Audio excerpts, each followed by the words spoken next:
Clinique de santé auditive. Plus de 25 ans à aider la communauté à mieux entendre ce que nous aimons. 4 cliniques pour mieux vous servir. Venez consulter nos spécialistes pour un test auditif de dépistage, car cela changera votre vie et celle de vos proches.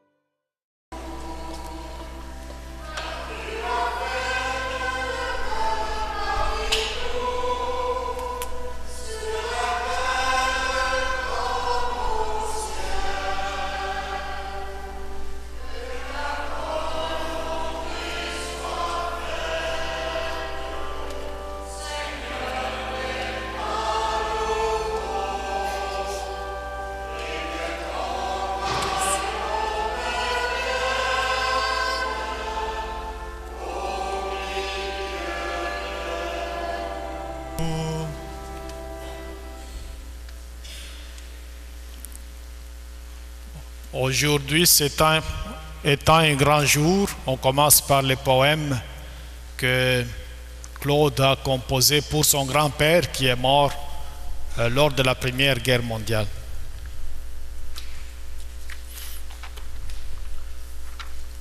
J'aimais beaucoup mon grand-père, William Palma-Cuérier.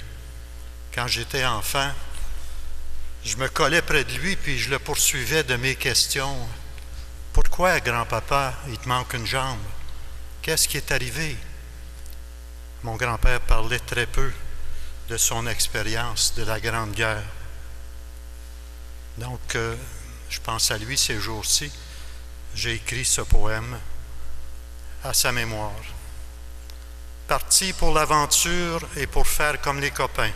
Tu n'avais que 16 ans, mais tes 18 printemps, on te les donnait bien.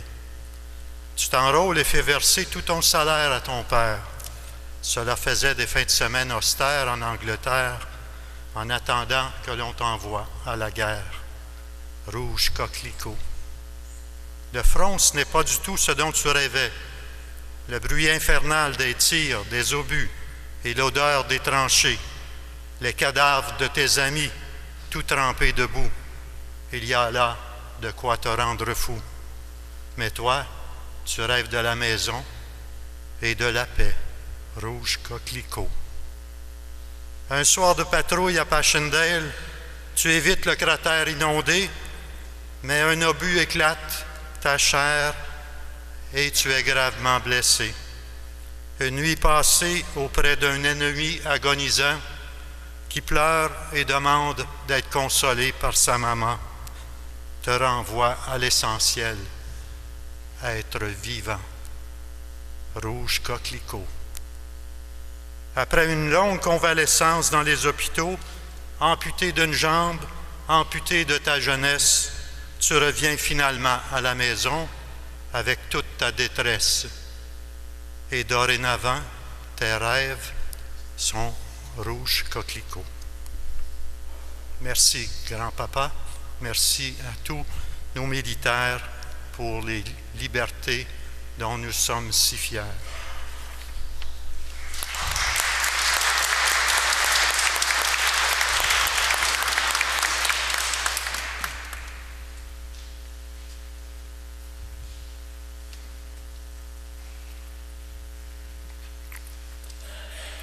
Les chevaliers de colon peuvent venir aussi déposer le coquelicot, ainsi que les militaires qui sont dans notre assemblée.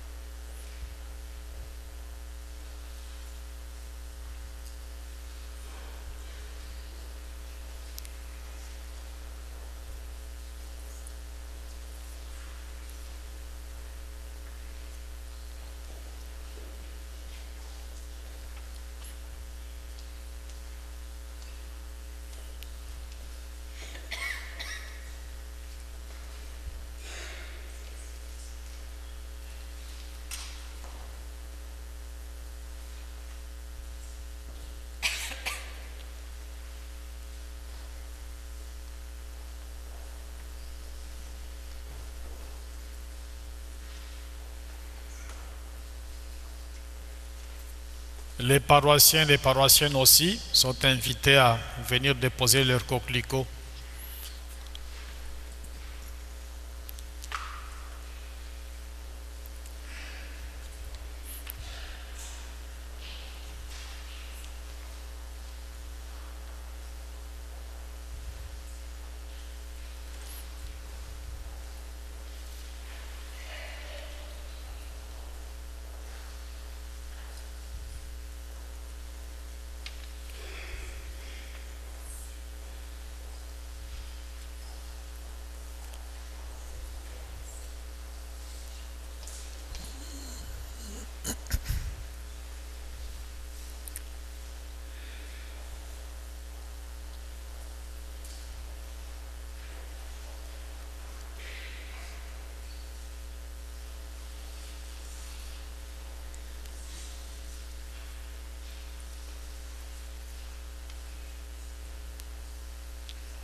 On a également 6 petites croix qui symbolisent 6 d'entre nous parmi nos anciens qui sont morts au combat.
Ô Canada, terre de nos aïeux, ton front est saint.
Au nom du Père et du Fils et du Saint-Esprit, que le Seigneur Jésus, notre frère aîné et notre grand prêtre, vous conduise vers son Père dans l'Esprit et qu'il vous donne sa grâce et sa paix. La lettre aux Hébreux nous dit que le Christ est entré dans le ciel une fois pour toutes pour détruire nos péchés. Implorons la miséricorde de Dieu. De la tiédeur de notre foi, Seigneur, prends pitié. De notre timidité dans le partage de nos biens, ô Christ, prends pitié. De la petitesse de notre espérance, Seigneur, prends pitié. Que Dieu Tout-Puissant daigne nous pardonner et nous faire progresser dans son amour, maintenant et pour les siècles des siècles.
Prions le Seigneur.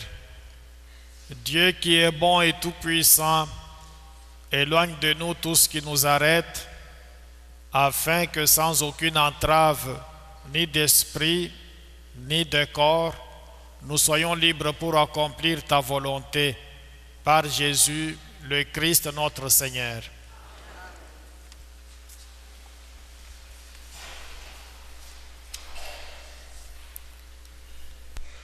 Du premier livre des rois. En ces jours-là, le prophète Élie partit pour Sarepta et il parvint à l'entrée de la ville. Une veuve ramassait du bois. Il l'appela et lui dit: « Veux-tu me puiser avec ta cruche un peu d'eau pour que je boive? » Elle alla en puiser. Il lui dit encore: « Apporte-moi aussi un morceau de pain. » Elle répondit: « Je le jure par la vie du Seigneur ton Dieu, je n'ai pas de pain. J'ai seulement dans une jarre une poignée de farine et un peu d'huile dans un vase. Je ramasse 2 morceaux de bois, je rentre préparer pour moi et pour mon fils ce qui nous reste, nous le mangerons et puis nous mourrons. » Élie lui dit alors: « N'aie pas peur. Va et fais ce que tu as dit. Mais d'abord, cuis-moi une petite galette et apporte-la-moi. Ensuite, tu en feras pour toi et ton fils. Car ainsi parle le Seigneur Dieu d'Israël. Jarre de farine, point ne s'épuisera. vase d'huile, point ne se videra, jusqu'au jour où le Seigneur donnera la pluie pour arroser la terre. La femme alla faire ce qu'Élie lui avait demandé, et pendant longtemps, le prophète, elle-même et son fils eurent à manger. Et la jarre de farine ne s'épuisa pas, et le vase d'huile ne se vida pas, ainsi que le Seigneur l'avait annoncé par l'intermédiaire d'Élie. Parole du Seigneur.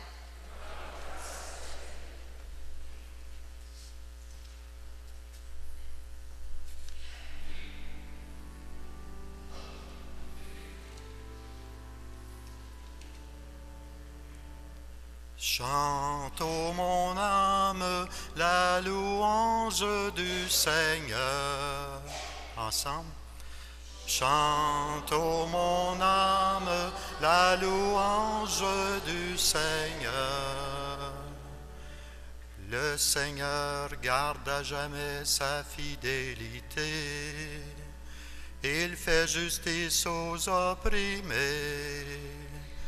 Aux affamés, il donne le pain. Le Seigneur délie les enchaînés. Chante, ô mon âme, la louange du Seigneur. Le Seigneur ouvre les yeux des aveugles. Le Seigneur redresse les accablés. Le Seigneur aime les justes. Le Seigneur protège l'étranger. Chante, ô mon âme, la louange du Seigneur. Il soutient la veuve et l'orphelin. Il égare les pas du méchant. D'âge en âge, le Seigneur régnera. Ton Dieu au Sion pour toujours. Chante, ô mon âme, la louange du Seigneur.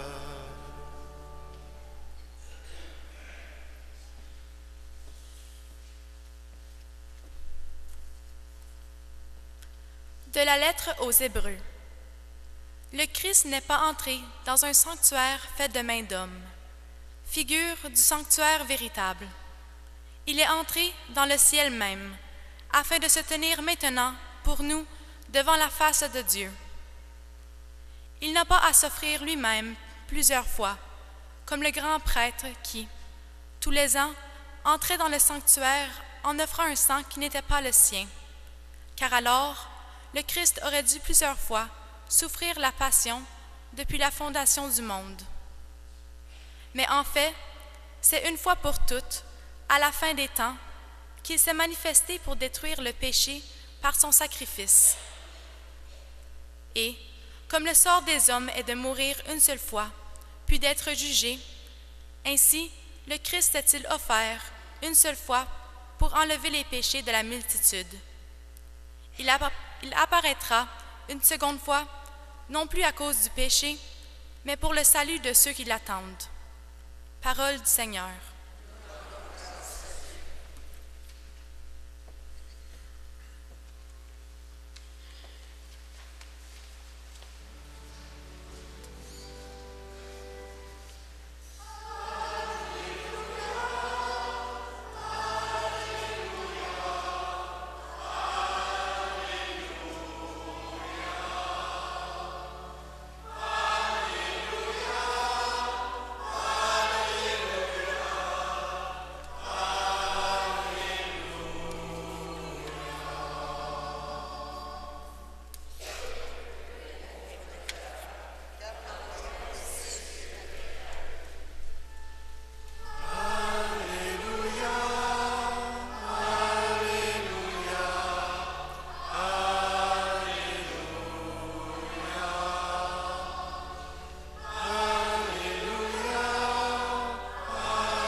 Le Seigneur soit avec vous.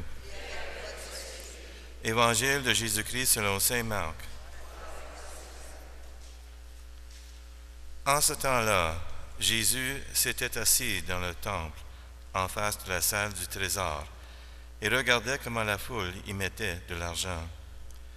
Beaucoup de riches y mettaient de grosses sommes. Une pauvre veuve s'avança et mit 2 petites pièces de monnaie. Jésus appela ses disciples et leur déclara: Amen, je vous le dis, cette pauvre veuve a mis dans le trésor plus que les autres. Car tous, ils ont pris sur leur superflu, mais elle a pris sur son indigence. Elle a mis tout ce qu'elle possédait, tout ce qu'elle avait pour vivre.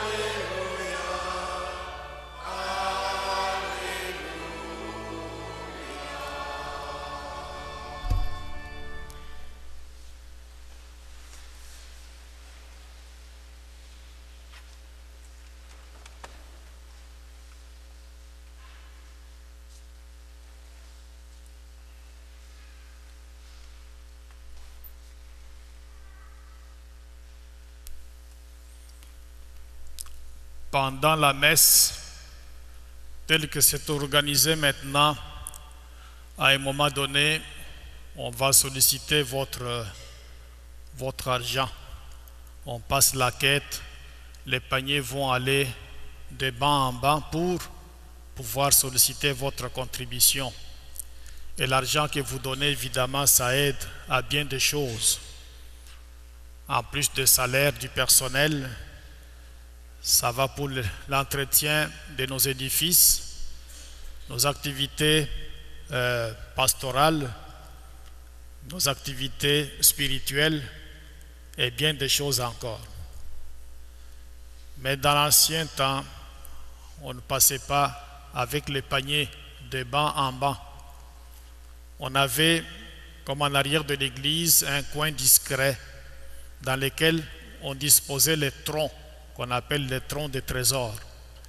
Et c'est dans ces troncs que les gens venant de la maison allaient déposer des sous. Et puis, c'était discret. On ne pouvait pas se rendre compte combien une personne avait donné. Jésus, au moment où il était allé au temple, c'est ce qu'on raconte dans cet évangile, il était assis à un endroit où il pouvait facilement voir ce qui se passait dans la salle du trésor. Et puis là, il dit qu'il a vu des riches qui mettaient des gros montants. Et puis, à un moment donné, il a vu une veuve.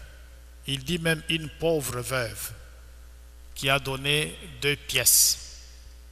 2 petites pièces, comme 2 piécettes de monnaie romaine, de monnaie juive plutôt. 2 piécettes. Comment il pouvait identifier, distinguer les riches des pauvres? Évidemment, par l'habillement. Dans les milieux où j'ai grandi, on peut dire telle dame est veuve parce qu'elle doit s'habiller en noir pendant 1 an. Si elle n'a pas de choses d'habillement noir, elle peut avoir soit un bracelet ou quelque chose autour du cou ou des boucles d'oreilles qui sont noires. Elle doit porter comme ça, cette couleur-là pendant 1 an. Et puis Jésus a remarqué donc c'était une veuve. Une veuve, de par ses conditions, est déjà pauvre. Mais en disant une pauvre veuve, probablement pour souligner l'état pitoyable de cette dame, qui va donc mettre 2 piécettes de monnaie, et Jésus de dire, elle a mis tout ce qu'elle possédait, parce qu'elle est allée puiser dans son indigence. Elle est allée prendre tout ce qu'elle possédait pour pouvoir subvenir à ses besoins, tandis que les autres ont donné le superflu. Il y a là quelque chose qui doit nous interpeller. Une veuve de manière générale, est déjà pauvre parce qu'elle n'a pas un homme, elle n'a pas d'homme sur qui elle peut compter. Et si elle n'a pas de mari sur qui elle peut compter, si non pas elle n'a pas de fils en âge de travailler pour pouvoir lui venir en aide, ça peut être beaucoup plus difficile. Et la veuve est toujours associée aux orphelins, est toujours associée aux étrangers, comme étant des gens qui vivent dans des conditions très difficiles. Et de façon générale aussi, quand Jésus évoque les femmes dans ses discours, c'est soit pour souligner leurs belles qualités qui sont exceptionnelles, ou soit pour interpeller le monde masculin qui se prenait toujours pour un monde supérieur. On n'a qu'à songer à Marie-Madeleine, on n'a qu'à songer à la femme adultère, on n'a qu'à songer à Marthe et à Marie, et dans le cas d'aujourd'hui, à la veuve qui était pauvre et qui a donné tout ce qu'elle possédait. Essayons de sortir les femmes de cette église en disant ne venez plus ici. Il ne restera pas grand monde dans cet édifice. Les femmes sont plus nombreuses, elles contribuent beaucoup pour l'édification de notre église, non seulement en termes de finances, mais aussi en termes de bénévolat. Elles font beaucoup de choses. Beaucoup de choses. C'est déjà comme un acquis pour nous. C'est déjà comme un bon point de départ. Si les hommes, évidemment, qui sont minoritaires, pouvaient embarquer de la même manière, ce serait encore une bonne affaire. Alors là, on aura deux couches de la population qui s'impliquent donc avec les mêmes proportions, et ça, l'Église peut aller de l'avant et avancer comme il se doit. Je venais à peine d'arriver au Canada, j'étais dans une paroisse où j'étais vicaire, donc comme l'adjoint du curé. Un jour à table, le curé me dit, vous savez, ici au Canada, on est bien, parce qu'on est protégé par deux océans qui sont symbolisés par les deux rouges qu'on a de part et d'autre de la feuille d'érable, l'océan Atlantique et l'océan Pacifique. On est déjà par nature protégé. On ne peut pas avoir de guerre ici. On est dans un pays pacifique où on vit très bien. Mais quand il y a eu le 11 septembre, je pense qu'il avait changé de discours. Parce que le monde évoluant, on a, au niveau de l'humanité, identifié certaines tactiques à partir desquelles on peut faire la guerre, même dans un milieu qui semble être protégé naturellement par deux océans. Parce que la guerre a eu lieu dans un pays où on s'y attendait le moins. Une guerre sophistiquée où les avions du même pays sont allés donc attaquer les édifices du même pays. Les choses sont devenues beaucoup plus subtiles. Et là, on comprend que la paix est indispensable. Quand on songe même aux 6 personnes qui sont mortes, qui sont de ce village, qui sont mortes pendant la Première Guerre mondiale, on sent combien la paix est importante. La paix, c'est indispensable. Quand on l'a, on dirait qu'on a pratiquement tout. Il y en a qui parlent beaucoup de santé, c'est beau, mais la paix aussi est vraiment indispensable. Si on est en santé, alors qu'on est dans un pays qui est attaqué par toutes sortes de choses, on n'a pas de paix. La santé, on peut l'avoir, mais ça ne vaudra pas grand-chose si on sait qu'il y a des gens qui nous attaquent de part et d'autre. Alors la paix est indispensable. Il faut militer pour ça. En regardant les images à la télévision, je constate que il y a un thème qui ressort maintenant. Il y en a qui, dans leur tête, en parlant de l'armistice, songent beaucoup plus à la victoire, comme pour dire on a maté le nazi, on a maté les Allemands, on a eu la paix. Il ne faut pas regarder les choses dans ce sens-là. L'armistice aujourd'hui, il faut regarder ça d'une autre façon, en mettant l'accent sur la réconciliation. Parce que quand il y a eu la Première Guerre mondiale, en 14-18, les Allemands qui étaient humiliés se sont vengés en 40-45 comme pour se venger contre l'humiliation, contre les gens qui les avaient humiliés en 14-18. Il faut plutôt regarder les choses de manière à ce qu'on puisse se réconcilier. Quand on se réconcilie, on peut bâtir donc une paix durable, on peut voir l'autre comme étant un frère, une sœur avec qui on peut vivre sans que on se hisse pour dire moi je vaux plus que, moi je vaux plus que. Alors aujourd'hui on va porter dans nos cœurs de manière particulière toutes ces personnes qui ont payé de leur sang pour que nous puissions avoir la paix. La paix est indispensable. Quand on l'a, on a pratiquement la base de tout. Veuillez vous lever s'il vous plaît.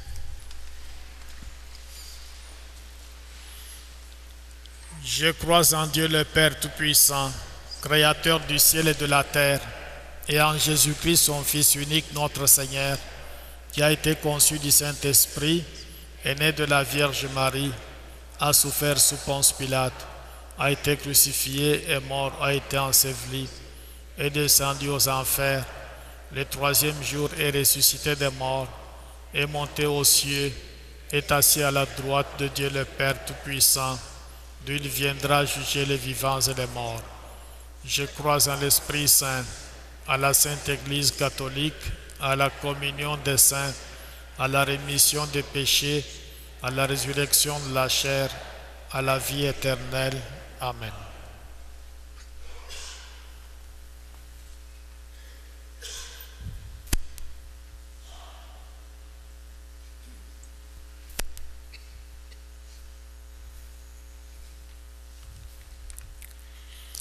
En donnant un exemple à une veuve pauvre, Jésus nous invite à entrer dans la foi et la générosité. Prions le Seigneur pour ceux et celles qui s'engagent sur ce chemin et disons, ô Seigneur, écoute notre prière. Pour les personnes assoiffées d'absolu, afin qu'elles accèdent à la foi, prions le Seigneur. Ô Seigneur, écoute notre prière. Pour ceux et celles qui ont à présider la prière et à enseigner la foi, afin qu'ils vivent toujours pleinement ce dont ils témoignent, prions le Seigneur. Ô Seigneur, écoute notre prière. Pour les personnes chargées de gérer des œuvres de bienfaisance et de charité, afin qu'elles agissent avec constance et fidélité, prions le Seigneur. Ô Seigneur, écoute notre prière. Pour les responsables politiques, les chefs d'État, en ce jour de l'armistice, afin qu'ils deviennent des artisans de paix et renoncent à toute volonté de faire la guerre, prions le Seigneur. Ô Seigneur, écoute notre prière. Pour notre communauté, afin que l'exemple de la veuve donne de son indigence, lui inspire la simplicité de vie et le partage. Prions le Seigneur. Ô Seigneur, écoute notre prière. Tu es, Seigneur, la source de toute lumière, de tout don, de toute vie. Libère-nous des soucis de ce monde et fais de nous tes témoins, maintenant et pour les siècles des siècles.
Prions ensemble au moment d'offrir le sacrifice de toute l'Église.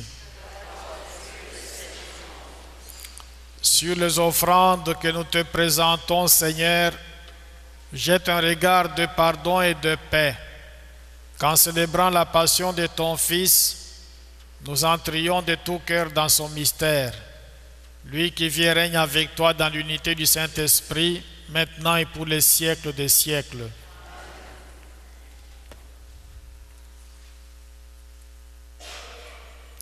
À la page 18.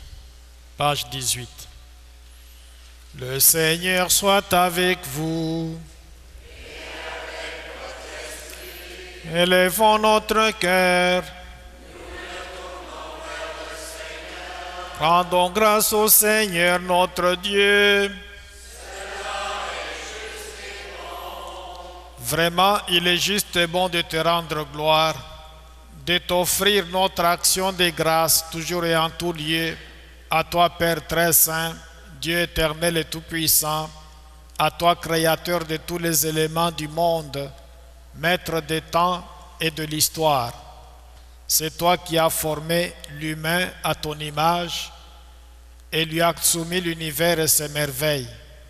Tu lui as confié ta création pour qu'en admirant ton œuvre, il ne cesse de te rendre grâce par le Christ, notre Seigneur.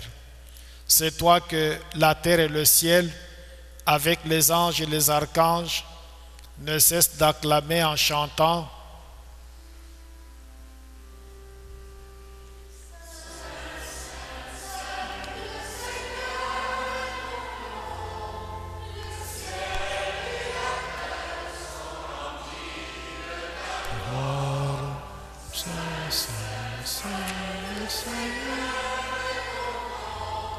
Béni soit celui qui vient au nom du Seigneur. Hosanna au plus haut des cieux. Hosanna au plus haut des cieux.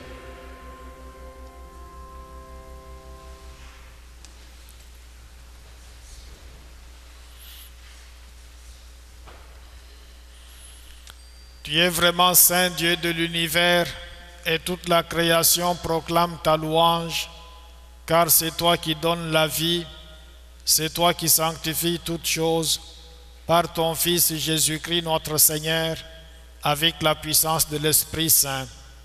Et tu ne cesses de rassembler ton peuple afin qu'il te présente partout dans le monde une offrande pure.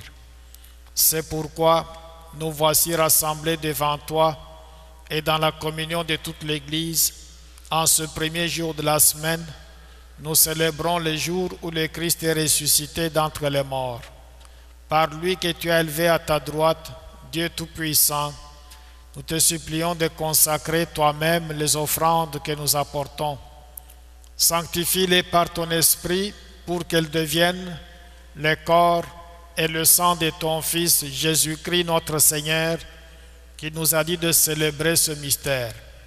La nuit même où il fut livré, il prit le pain. En te rendant grâce, il le bénit, il le rompit et le donna à ses disciples en disant: Prenez et mangez-en tous, ceci est mon corps livré pour vous.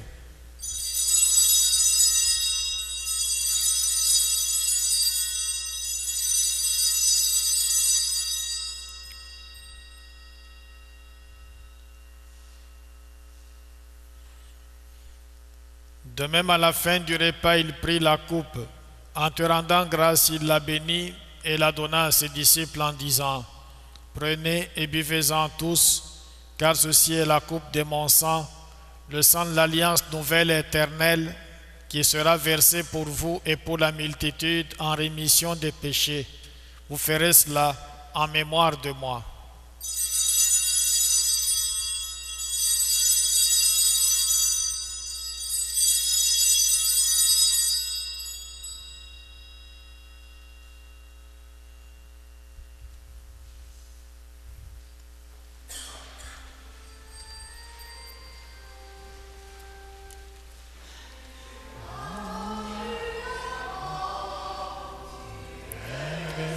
ressuscité, tu reviens encore pour nous sauver. La mort est ressuscité, tu reviens encore pour nous sauver. En faisant mémoire de ton Fils, de sa passion qui nous sauve, de sa glorieuse résurrection et de son ascension dans le ciel, alors que nous attendons son dernier avènement, nous présentons cette offrande vivante et sainte pour te rendre grâce. Regarde, Seigneur, le sacrifice de ton Église et daigne reconnaître celui de ton Fils qui nous a rétablis dans ton alliance. Quand nous serons nourris de son corps et de son sang et remplis de l'Esprit Saint, accorde-nous d'être un seul corps et un seul esprit dans le Christ. Que l'Esprit Saint fasse de nous une éternelle offrande à ta gloire, pour que nous obtenions un jour les biens du monde à venir, auprès de la Vierge Marie, la bienheureuse Mère de Dieu, avec Saint Joseph son époux, avec les apôtres, les martyrs et tous les saints qui ne cessent d'intercéder pour nous. Et maintenant nous te supplions, Seigneur, par le sacrifice qui nous réconcilie avec toi, étends au monde entier le salut et la paix. Affermis la foi et la charité de ton Église au long de son chemin sur la terre. Veille sur ton serviteur le pape François, notre évêque Thorens, son auxiliaire Christian, l'ensemble des évêques, les prêtres, les diacres et tout le peuple des rachetés. Écoute les prières de ta famille assemblée devant toi et ramène à toi, Père très aimant, tous tes enfants dispersés. Pour nos frères et sœurs défunts, pour les hommes et les femmes qui ont quitté ce monde et dont tu connais la droiture, nous te prions.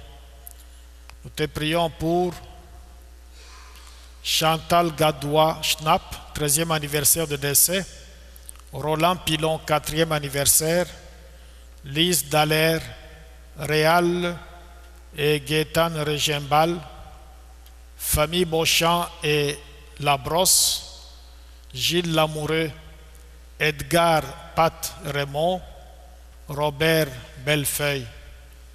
Nous te prions également pour toutes les personnes qui nous sont chères, qui sont déjà décédées et pour qui nous avons décidé de prier pendant tout ce mois de novembre.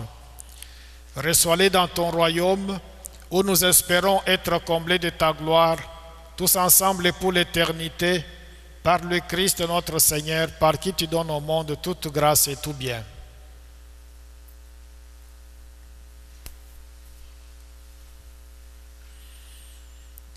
Par lui, avec lui et en lui, à toi Dieu le Père Tout-Puissant, dans l'unité du Saint-Esprit, tout honneur et toute gloire pour les siècles des siècles.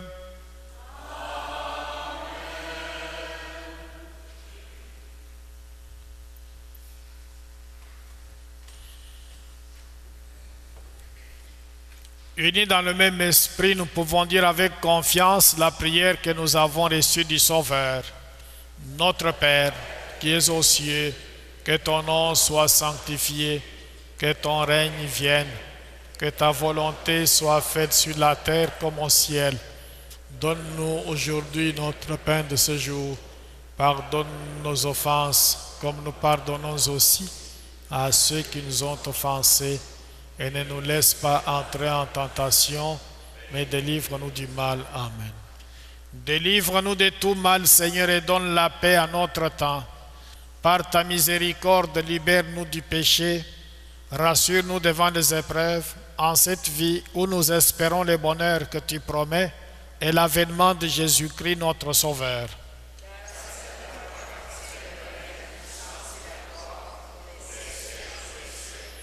Seigneur Jésus-Christ, tu as dit à tes apôtres, je vous laisse la paix, je vous donne ma paix.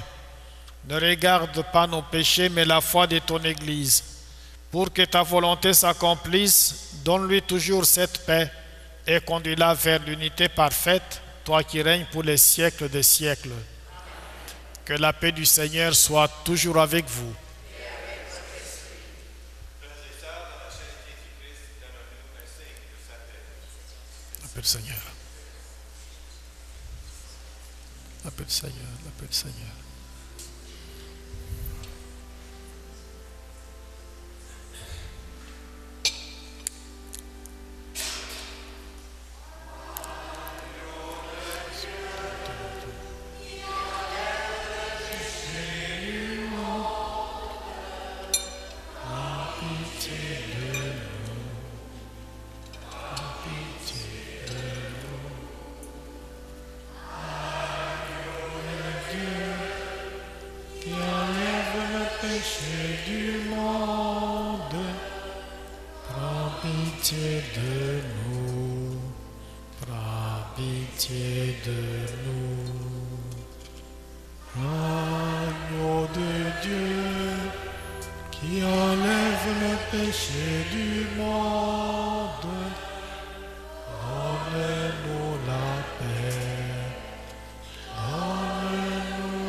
Heureux les invités au repas du Seigneur. Voici l'agneau de Dieu.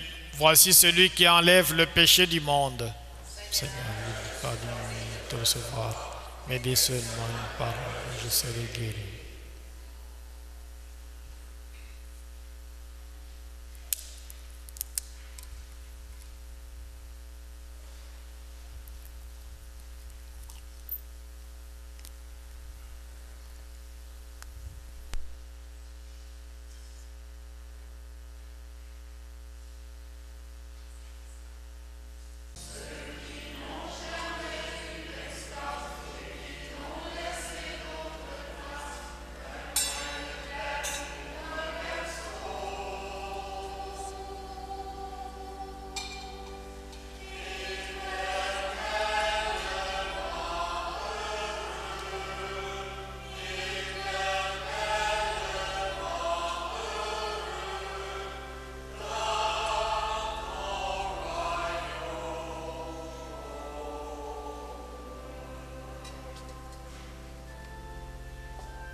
Au coucher du soleil ce soir,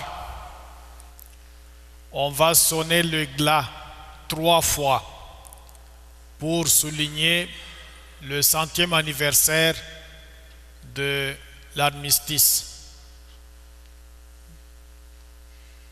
Ce n'est pas pour vous déranger, mais c'est pour souligner ça. On va le On va sonner 3 fois. Veuillez vous lever, s'il vous plaît. Fortifiés par cette nourriture sainte, nous t'adressons, Seigneur, nos actions de grâce et nous implorons ta miséricorde. Que l'Esprit Saint fasse persévérer dans la droiture ceux et celles qui ont reçu la force d'en haut par Jésus, le Christ notre Seigneur. Le Seigneur soit avec vous. Que Dieu Tout-Puissant vous bénisse, le Père, le Fils et le Saint-Esprit. Nous rendons grâce à Dieu.